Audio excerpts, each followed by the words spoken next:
दोस्तों आज मैं बात करने वाला हूँ फिरोजाबाद ज़िले के एक गांव नारखी की।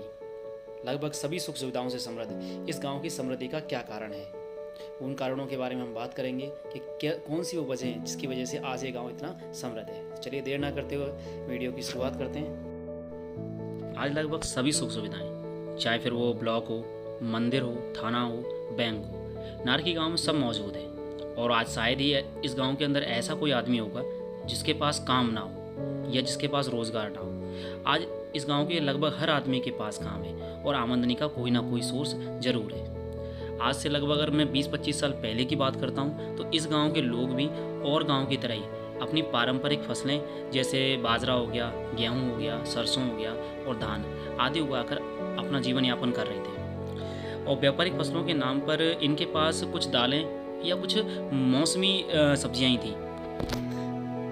मगर फिर इस गांव के लोगों ने एक व्यापारिक फसल उगाना शुरू किया और इस फसल ने न केवल उनका मुनाफा बढ़ा दिया बल्कि इस गांव में ही लोगों को रोजगार के कई अवसर मिलने लगे। जो लोग रोजगार के लिए बाहर जा रहे थे उन्हें रोजगार यहीं मिलने लग गया, क्योंकि इस फसल में जो है पारंपरिक फसलों की तुलना में ज़्यादा मजदूरों की ज़रूरत पड़ती थी और इसमें मेहनत भी बहुत ज़्यादा थी, जिससे कई लोगों को गाँव में ही रोजगार मिलने लगा।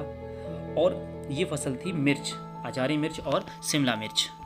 अचारी मिर्च और शिमला मिर्च की फसल में लागत और मजदूरी जितनी ज़्यादा थी, मुनाफा भी उतना ही ज़्यादा था। गांव के बुजुर्ग लोग बताते हैं कि शुरुआती दशक में चाहे मिर्ची की फसल का उत्पादन कम रहा हो, परंतु आज के समय में लगभग हर साल मिर्ची का उत्पादन लगभग 1500 से 2000 बीघा होता है।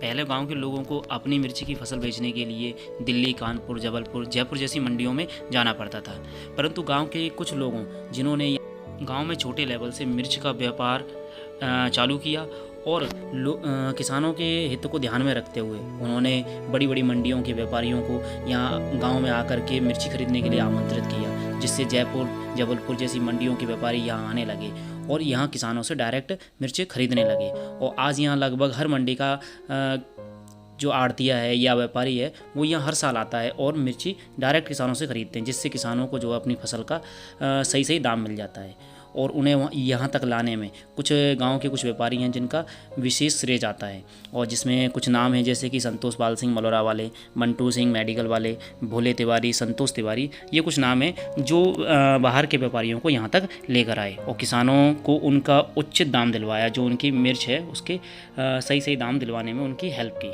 आज नारखी मिर्च के उत्पादन की वजह से एक बिजनेस हब बन चुका है, जिसने न केवल अपने गांव के लोगों को बल्कि दूसरे गांव के लोगों को भी रोज़गार दिया है।